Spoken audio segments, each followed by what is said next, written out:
Reader, come closer. I was just about to have a look at my progress in Herkiat for the month. So Herkiat, in case you don't know it, is the hardest reading challenge you'll ever do, which is a reading challenge which is hosted from beginning of July until beginning of July 2026, and it's hosted by Q over on the channel QWERTY, which I have linked in the description box down below.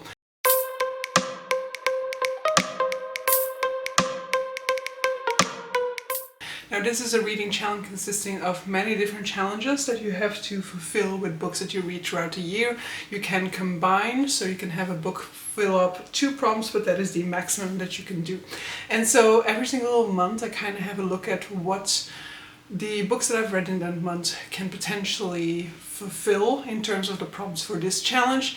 When we get closer to the end of the year, I will probably also more look towards what I need to just fine-tune a little bit in order to make sure that I manage all of the challenge.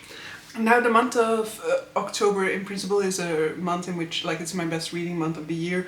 I have read 15 books throughout the month, so in principle you could say it's going to be a massive success. However, I'm not really entirely sure how much sort of wit there is in my reading, how widely it can be used for all of these challenges. It might actually disappoint a little bit, but so yes, let us go. So the first challenge in Herkiat is the By the 100s challenge, in which you have to read books based off certain page counts, so from 100 to 200 and stuff like that. For this one I have now counted a book I was just gonna say, actually I cannot count this progress for the month of October because I finished this book in November. So I will have to say we made no progress in this challenge within the month of October. Then there's a challenge that is called As Many As You Can Read in 24 Hours, in which you have to read 3 books or more within a 24-hour period. I used my Read It Short challenge to tackle this particular challenge. So in Read It Short we were reading as many short books as we were able to within the full weekend, and then I calculated a 24-hour period within this one, and so for within that time period I read 3 books. So I read The Ballad of the Black Tom by Victor Laval, I read Paradise Rot by Jenny Val, and I read Alley by Junji Ito. I did also start another book, but I didn't finish anything else within the 24-hour period, so we are sticking to 3 books completed. For the series Stairwell, I decided to finally just commit some book, a random book, to the standalone category here. So I counted Hunger by Choi Jin-yun as my standalone that I read. I read a lot of standalones, so yeah, I'm gonna fulfill this prompt 20,000 times over. And then the further progress that I've made is in the quadrilogy section of this challenge. So I read the 2nd book in the Terra Ignota series this month. I read 7 Surrenders, but yeah, this challenge isn't fully complete yet. By the end of December this full quadrilogy will be done, and hopefully I can still put in a trilogy there, but I'm not committing to any sort of plans for the month of December. So, and in November there's definitely another trilogy that I'll be completing. So yeah, if it happens in December, sure, but I'm not going to commit myself to it neither. In the last 10 years challenge, I don't know whether I'd already said so let's cut this out if I had already said so. I counted the Two Like the Nightling by Ada Palmer, first book in Terra Ignota for the 2016 release, and so I'm counting the 2nd book in the Terra Ignota series, 7 Surrenders by Ada Palmer, for the 2017 year. That is the only year that we made progress in. No, not. I also reread The Stardust Thief by Chelsea Abdullah, and so that one can count for a 2022 release. Then I had intended to be able to count an extra adaptation in the adaptation challenge. Unfortunately, that book slipped through the cracks within a month, so we have made no further progress in all the adaptations challenge, and no progress neither in disability representation. Moving on to Heritage Months, where I did make some progress because I read a book for the Hispanic Heritage Month. I was this close to DNFing it when I remembered that I was reading this book for this challenge, and then I was like, oh no, I don't have enough time to change it out, so I'll just have to stick with it. And that is Mexican Gothic by Silvia Morena Garcia, which clearly didn't really work for me. Luckily it did kind of slightly turn around at the point in which I was about to DNF it, so that it wasn't a chore anymore for me to finish it, but it just on the whole like wasn't fully my thing. Next up, I did make a little bit of progress in the translated work section, because there I read, first of all, Ally by Junji Ito. This is translated from the Japanese. This is a horror manga. Next up, Hunger by Cho Jin Young also counts here. This is translated from Korean. And then I also read Paradise Rot by Jenny Val, which is translated from the Norwegian. So just one to go in the translated works category.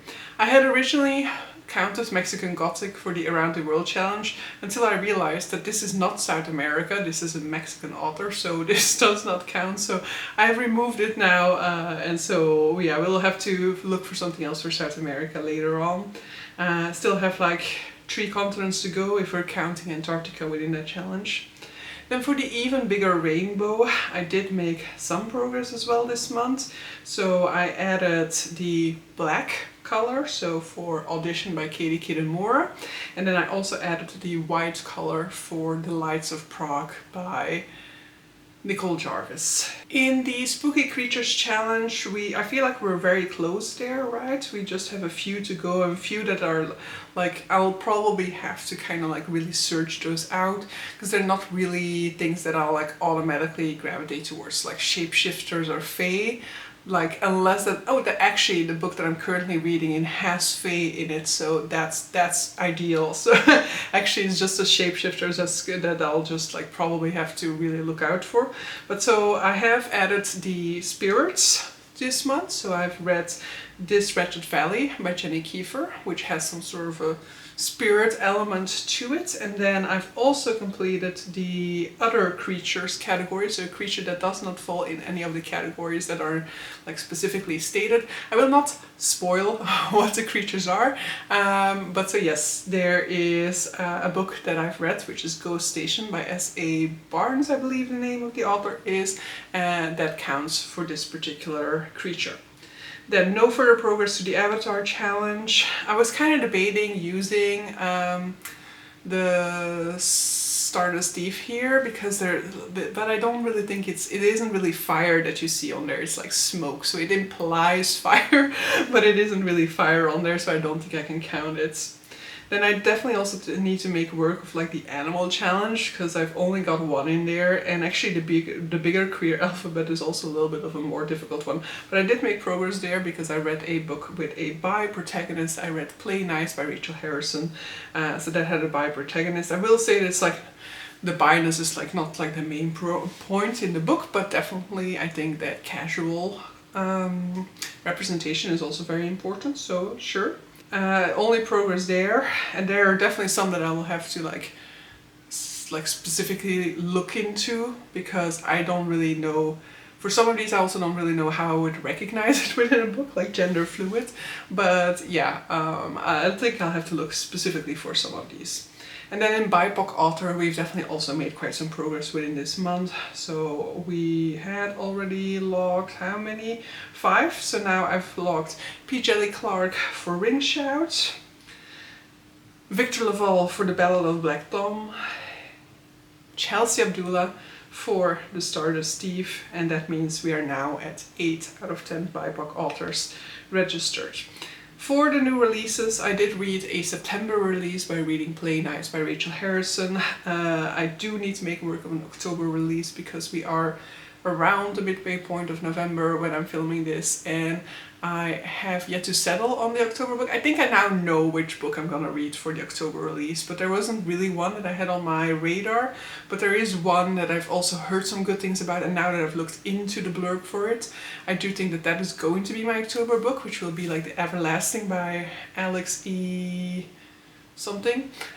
And that one I think is probably going to work. But the November book release, I've already read one. I'm reading another one tomorrow, so I have like 3 November releases to choose from. Non-fiction is still empty. I really need to make work from that. There is a non-fiction on my November TBR. Let's hope that I can get to it. And then I think that that is going to be it for the progress that we've made this month, actually, because I know we also made another progress in award season, because I read Audition by Katie Kitamura. So there's the 4th out of 7 books for that challenge that I need to do. The winner of the Booker Prize has in the meantime been announced, so now I also know which book I need to read for the winner category, and it's actually like interesting because that is actually the book that I have on hold for my library right now. So I was debating getting the hold because I was like, yeah, I don't know whether I have time to read it in the upcoming months, but I'm very happy that I have the hold now, because this is going to, like, I'm assuming a lot of people are now going to place holds, so I definitely have to make sure that within the, I think I still have 23 days to read it, that I make time for it in those 23 days, because otherwise it might be a lot longer before I can get to it. And then for my TBR challenge, I'm also behind because I was going to use the TBR spin to complete that challenge. And I don't know, maybe it happens in December, but as I said, I'm not making fixed plans for December. So I'm kind of thinking that I might want to do some sort of like spin for a particular sort of like vlog, and this could be one of those vlogs then. But you know, it then will depend on fate which one of the particular vlog ideas is going to be pulled. Then the make a quote one, still haven't put any effort into that one, and the readathon one I also haven't done, so yeah. But if my numbers here are correct, let me just run them again, because I feel like it isn't correct because of removing Mexican Gothic. But it's still telling me that I'm at 45% of this challenge, with 5% of the bonus being completed, having done 64 out of a total of 141 prompts that are available on this version of the challenge on the story graph. But so that would be good, because basically we have done July, August, September, October, so we're 4 months into the 1 year time period, which means I'm a third of the way through, and I'm over a third of the way through. I'm almost halfway done with the challenge, or with like the base challenge. So yeah, that would be good. However, it's also a little bit skewed still, because it's like counting that quadrilogy, even though I haven't completed the quadrilogy. And I think it's also almost counting the awards one as being completed, even though I still have like 3 books to go in there, rather than just the one that it currently thinks that I still have to do. So it is somewhat skewed still, so I cannot fully rely on that percentage to be fully accurate. But still, I feel like we're going slow, steady, good. Certain challenges are very much well underway. And then, as I indicated throughout the video, there are some that definitely need a little bit more of my attention, and there are just some that I've like procrastinated on, like the make a quote one and like the subgenre one. But maybe I should do like a video at some point with just like fantasy novellas, and every novella is like a different subgenre of fantasy. Then I have to look into that, which could fit into the different subgenres of fantasy, but that could be fun. That could be a fun way to get this challenge done. So yeah, with that having been said, let me get this video over and done with. It was just a short little catch up to see where I am with this challenge. It's going well. I'm keeping track with it, and that means that, you know, let's get on with the November reading, with filling up more of these prompts. So yeah, with that, oh yeah, the percentage is going to be lower, because I said in the beginning of this video that there was one book that I'd actually finished in like the first days of November that is already counting in here. So it is, let's say we're at 42%, okay? But it's still a fine percentage. But so yeah, with that, I'm gonna end this video. Hope you guys enjoyed it, and see you guys for the next one. Bye!